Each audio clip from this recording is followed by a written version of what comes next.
March 25 ରୁ April 25 ଯାକେ ସେ ଏସପି ପାଖକୁ ଫୋନ କରେ।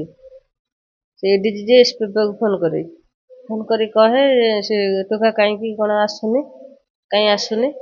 ସେତେବେଳେ ପୁଅ ଛୁଟି, ତା ହାତ ଖରାପ ହେଇଗଲା ବୋଲି ପୁଅ ଛୁଟି ପକେଇକି ତା ମାମୁଁ ଘରକୁ ପଳେଇ ଯାଇଥିଲା ତା ମାମୁଁ ପାଖକୁ। ସବୁବେଳେ ଫୋନ କରିକି ଇଏ କରେ। ମୋର ଗୋଟେ ଅନୁରୋଧ ମୁଁ କରୁଛି, ଏଡିଜି ର ନମ୍ବରଟା ଚେକଅପ୍ କଲେ କଣ ଟିକେ ହୁଅନ୍ତାନି। ମୁଁ ତ ପ୍ରଥମରୁ ମୋ ପୁଅ ଶବ ଦେଖିଲା ଠାରୁ ପ୍ରଥମରୁ ଏଡିଜି ନା ମୁଁ ସେ ଚଣ୍ଡାଳ ନାଁ ଆଗ ଉଠେଇଛି। ଆଉ ତା ପାଇଁ କଣ କିଛି ଗୋଟେ ଶାସ୍ତି ନାହିଁ କି କିଛି ନାହିଁ, ମାନେ ସବୁ ସ୍ୱଚକ୍ରରେ ଦେଖୁଛ ଏତେରେ ସାକ୍ଷୀ ସେ ବଦଳି କରିଦେଲେ ସେଥିରେ କଣ, ସେଥିରେ ତ ବାହାର ଲୋକଙ୍କର ମନ ଆତ୍ମା ଶାନ୍ତି ପାଉନଥିବ। ଆଉ ମୋ ପୁଅ ଆତ୍ମା କଣ ଶାନ୍ତି ପାଇବ, ମୋ ଆତ୍ମା କଣ ଶାନ୍ତି ପାଇବ? କଣ ସେ ଗୋଟେ ଲୋକ ବାହାର ଲୋକ, ତାକୁ ତ ଶୂଳି ଦଣ୍ଡ ଦବା କଥା, ଆଜୀବନ କାରାଦଣ୍ଡ ଦେଇ ଶୂଳି ଦଣ୍ଡ ତାକୁ ଦବା କଥା। ତାକୁ ବଦଳି କଣ ପାଇଁ କରିଛନ୍ତି? ଷଡଯନ୍ତ୍ର ସିଏ ମୁଖ୍ୟ ଷଡଯନ୍ତ୍ର। ମୁଖ୍ୟ ଷଡଯନ୍ତ୍ର ଯଦି ସିଏ ନ ହେଇଥାନ୍ତା, ତମେ ନିଜେ କନା ଏ ପୋଲିସ ତାଙ୍କୁ ସାହସ କରିଥାନ୍ତେ? ମୋ ପୁଅ ଯାହା ବି ହେଲେ ଗୋଟେ, ମୋ ପୁଅ ଯେତେ ତଳ କର୍ମଚାରୀ ହେଲେ ଗୋଟେ କର୍ମଚାରୀରେ ତାର ଥିଲା ନା, ଗୋଟେ କର୍ମଚାରୀର ତାର ନାଁ ଥିଲା। ଗୋଟେ କର୍ମଚାରୀ ସେ ଏତେ ସାହସ କରିକିରି ପୁଣି ପୁଲିସ ଡାଏରୀ ଧରି ଡ୍ରାମା ରୋଲ କରି ସେଠି ମାରୁଛନ୍ତି, ତାକୁ କେମିତି ମାରୁଛନ୍ତି? ଏଥିରେ ଏଡିଜିର ପୁରା ପ୍ରବଳ ସେ ରାକ୍ଷସର ନା ସମ୍ପୂର୍ଣ୍ଣ ଭାବରେ ଷଡଯନ୍ତ୍ର ତାର ନାହିଁ। ଆପଣ ଆଜି ଦେଖୁଛନ୍ତି ଧରା ପଡିଛନ୍ତି, ଆଉ ଜଣେ ଧରା ପଡିଛନ୍ତି,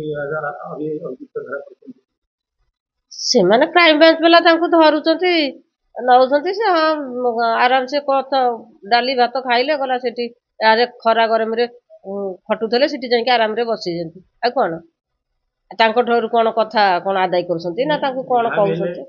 କୋର୍ଟରେ କେସ୍ ବିଚାର ଚାଲିବ, ତାପରେ ତାଙ୍କୁ ସଜା ଦିଆଯିବ। କିନ୍ତୁ ଏବେ ତ ସେ କଣ ହେଇଗଲେ ନା, ଜେଲ ଭିତରକୁ ଗଲେ। ହଉ ଆଗକୁ କଣ ସଜା ଦେବେ? ମୁଖ୍ୟତଃ ହେଲା ସେ ଝିଅ ଦିଟା ତ ମାନେ ଢଳ ଢଳ କରି ସମସ୍ତଙ୍କ ଆଖିକି ଦେଖା ଯାଉଛି।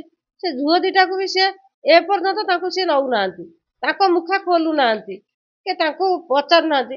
ସେ ଝିଅ ଦିଟାକୁ ଆଗ ନେଇକି ତାଙ୍କୁ ପଚାରିବା କଥା। କ୍ରାଇମବ୍ରାଞ୍ଚ ନେଇଛନ୍ତି ଆମ ଦାୟିତ୍ୱ, ଆମେ ତାଙ୍କୁ, ମୁଁ କାନିପାତ ତାଙ୍କୁ ଭିକ୍ଷା ମାଗିଲି, ମୋ ଦାୟିତ୍ୱ, ମୋର ନ୍ୟାୟ ମାଗିଲି। କାହିଁ କ୍ରାଇମବ୍ରାଞ୍ଚ ସେ ଝିଅ ପିଲାଙ୍କୁ ତାଙ୍କର ସତ ମିଛ ମେସିନ୍ ଅଛି, ତାଙ୍କ ତ ଥରେ ପଚାରିବା କଥା।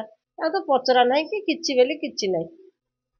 ଆଉ ମୋ ପୁଅ ଦେହରେ ସେ କଳଙ୍କ ନଗେଇଲେ, ମୋ ପୁଅ ତାଙ୍କ ଇଜ୍ଜତ ନେଇଯାଇଛି, ତାଙ୍କୁ ଧର୍ଷଣ କରିଦେଇଛି, ତାଙ୍କୁ କେତେ ଆକ୍ରମଣରେ ଧର୍ଷଣ କରିଛି, ତାଙ୍କ ଗାଲକୁ କେତେ ଆକ୍ରମଣରେ ଚୁମା ଦେଇଛି, କୋଉଠି ଖଣ୍ଡିଆ କରିଛି, ତାଙ୍କୁ କୋଉଠି ତାଙ୍କ ମୁଣ୍ଡ ବାଡେଇ ଦେଇଛି। କଣ କିଛି ଗୋଟେ ପ୍ରମାଣ ନାହିଁ? କିଛି ବୋଲିକି କିଛି ପ୍ରମାଣ ନାହିଁ। ସେ କହିଦେଲେ ତାଙ୍କରି କଥା, ଢଳ ଢଳ ହେଇକିରି। ପ୍ରମାଣ ତ ସବୁ ଫୋନରେ ଚାଲିଛି, ଭିଡିଓ ସୁଟିଂରେ ସବୁ ଫୋନରେ ଚାଲିଛି। ଆଉ କେମିତି ତାଙ୍କୁ ପ୍ରମାଣ ଦିଆଯିବ? ଯୋଉମାନେ ପ୍ରମାଣ ପାଇନାହାନ୍ତି ତାଙ୍କର କିଛି ଇଏ ହେଇନି। ଠିକ ଦେଖନ୍ତୁ, ଆଜି ପର୍ଯ୍ୟନ୍ତ ଯାହା ବି ତଦନ୍ତ ଆସିଛି, ଯୋଉମାନେ ବି ଗିରଫ ହେଇଛନ୍ତି ସେଇ ଆଧାରରେ ହେଇଛନ୍ତି। ଆଉ ଯୋଉମାନେ ମାନେ ଲୁଚିଛନ୍ତି ସେମାନଙ୍କୁ ଧରି ପାରୁନଥିବୁ, ତଥାପି ଜାଲ ବିଛେଇଛନ୍ତି।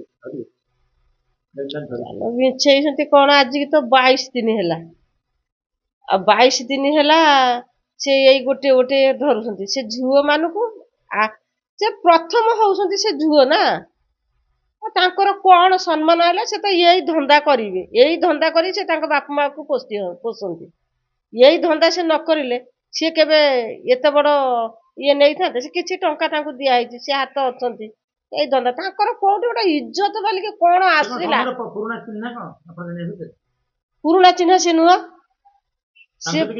ନା ନା, ତାଙ୍କ ସାଥିରେ କିଛି କୌଣସି ସମ୍ପର୍କ କିଛି ନାହିଁ।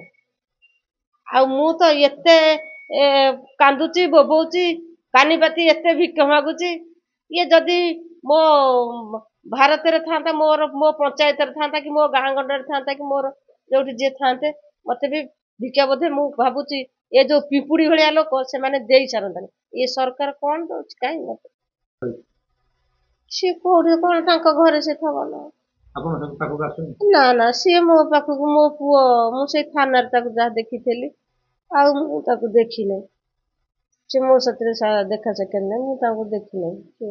ତାଙ୍କ ଘର ପରିବାର କେହି ମୋ ପାଖକୁ ଆସନ୍ତିନି। ସେଇ ଥାନାରେ ମୁଁ ତାକୁ ଦେଖିଥିଲି, ତାକୁ ଡାକିକିରି କାନ୍ଦୁଥିଲି ସେତିକି। ଆଉ ତାକୁ ମୁଁ ଦେଖିନି, ତାକୁ ମୁଁ ଆଉ ଦେଖିନି। ସେଇଟା କ୍ରାଇମବ୍ରାଞ୍ଚ ଦାୟିତ୍ୱ ନେଇଛନ୍ତି, ଏଇଟା କ୍ରାଇମବ୍ରାଞ୍ଚ ଦାୟିତ୍ୱ ନେଇଛନ୍ତି। ତାଙ୍କ ପାଖରେ ସତ ମିଛ ମେସିନ୍ ଅଛି। ଆଉ ସେ ତ ଏ ଯୋଉ ଭିଡ଼ିଓ ଫୋନରେ ସବୁ ଭିଡ଼ିଓ କରିକି ଛାଡ଼ିଛନ୍ତି, ସେ ସେମାନେ ସେ ଦେଖୁଛନ୍ତି। ତାଙ୍କୁ ତ ମୁଁ ନ୍ୟାୟ ଭିକ୍ଷା ମାଗିଛି କାନିପାତି, ଆଉ ସେ ତ ନ୍ୟାୟ ବେଲା ବୋଲିକି ମୁଁ ତାଙ୍କୁ ଏବେ ବର୍ତ୍ତମାନ ମାନିଛି। ଆଉ ଯେତେବେଳେ ଯଦି ନ ବୁଝିବେ, ଆମେ ତାଙ୍କ ଠାରୁ ତାଙ୍କ ଗୋଡ଼ ହାତ ଧରିକି ଆମେ କହିବୁ ଆମ କେସ୍ଟା ତମେ ସିବିଆଇ କି ଦେଇଦିଅ। ଆଉ ଆମର ଆଉ ଧୈର୍ଯ୍ୟ ନାହିଁ, ଆଉ ଧୈର୍ଯ୍ୟ ନାହିଁ ଆମର। ତମେ କରିଲେ ମନ ବୁଝିଲା ଭଳିଆ କିଛି କରୁନାହାନ୍ତି। ସେ ଯୋଉ ଡିଜିଜି ଯୋଉ ଦୟାଲୁ ସେ ରାକ୍ଷସ, ସେ ଦୟାଲୁ ରାକ୍ଷସକୁ ତାକୁ ବି ଡିଡିଜି କହିବାକୁ ମୋ ପାଟିରେ ମତେ ଘୃଣା ଲାଗୁଛି। ତାକୁ ରାକ୍ଷସ, ତା ନାଁ ମୁଁ ରାକ୍ଷସ ଦେଇଛି ତାକୁ, ରାକ୍ଷସ। ସିଏ ଗୋଟେ ରାକ୍ଷସ, ସେ ରାକ୍ଷସ ତ ଜାଣିଛି ମୋର ଗୋଟାଏ ପୁଅ। ରାକ୍ଷସ କଥା ତାର ଆଉ କେମିତି କଣ ଆଉ ପାଇଲେ ତାକୁ କଣ, ତାକୁ ଗୋଟେ ଆଉଠାକୁ ବଦଳା କରାଯାଇଛି। ସିଏ ତ ମନେ ଭାବୁଥିବ ମୁଁ ଗୋଟେ ରାଜା, ମତେ ମାନେ ମୋର ପ୍ରମୋସନ ହେଇଛି। ଯେହେତୁ ତା ଷଡ଼ଯନ୍ତ୍ରରେ ସିଏ ଗୋଟେ କୂଳ ବୁଡେଇ ଦେଲା, କୋଳ ଶୂନ୍ୟ କରିଦେଲା, ମତେ ଅନାଥ କରିଦେଲା। ଆଉ ସିଏ ମତେ କଣ କରିଥିଲେ, ମତେ ସରକାର ତାକୁ ଦଣ୍ଡ ଦେଇଥାନ୍ତି।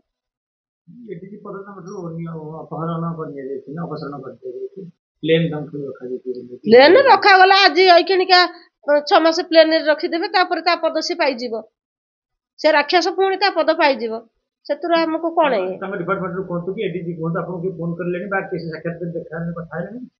ନା ନା ନା, ସେ କେହି ଫୋନ କରନ୍ତିନି କି ସେ କେହି ଦେଖା ନାହିଁ କି ସେ ଫୋନ ନାହିଁ କି କିଛି ନାହିଁ। ରାକ୍ଷସ ତ ଷଡ଼ଯନ୍ତ୍ର କରିକିରି ତା ନାଁ କିଏ ଦୟାଲୁ ଦେଲା କେଜାଣି, ବାଡ଼ିଖିଆ ମତେ ଷଡ଼ଯନ୍ତ୍ର କରିକିରି ମୋ କଳସାର କଲା ବେଳେ ମୋ କୂଳ ବୁଡେଇଲା, ମୋ କୂଳ ଶୂନ୍ୟ କଲା, ମତେ ଅନାଥ କଲା।